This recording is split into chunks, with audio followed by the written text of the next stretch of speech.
خارج کر رہا ہوں آپ سے، پرابلمز آئیں گے، مسائل تو آئیں گے. جب انسان اہل بیت کی راہ پر چلتا ہے، جو مولا نے بھی کہا تھا اگر تم راستے پر چل رہے ہو اور تمہاری زندگی میں کوئی پرابلم نہیں آ رہا تو ذرا چیک کر لو کہ کیا حق پر بھی ہو یا باطل پر ہو.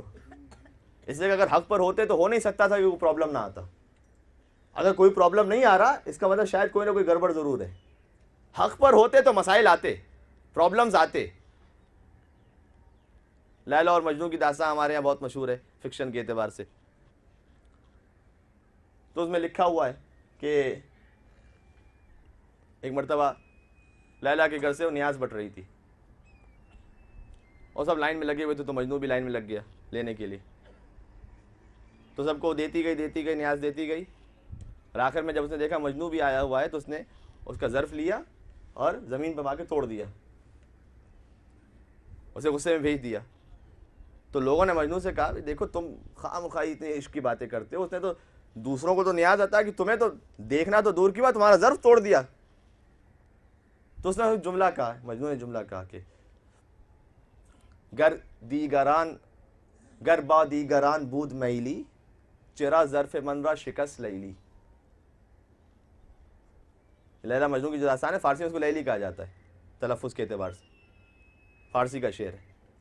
گر با دیگران بود میلی چرا ظرف من را شکست لیلی.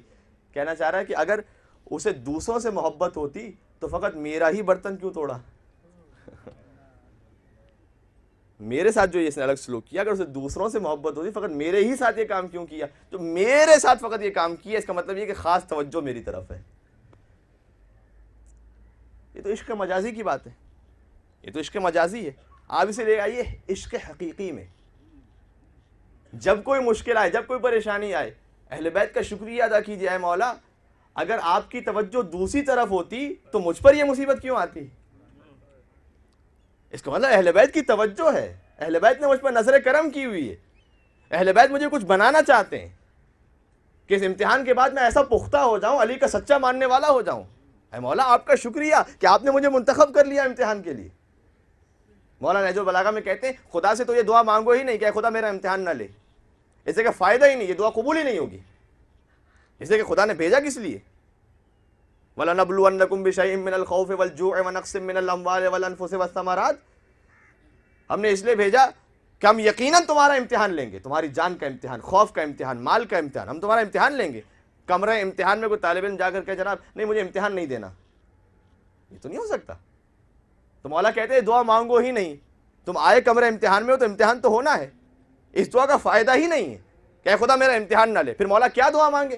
کہ دعا یہ مانگو کہ اے خدا مجھے امتحان میں ثابت قدم فرما دے.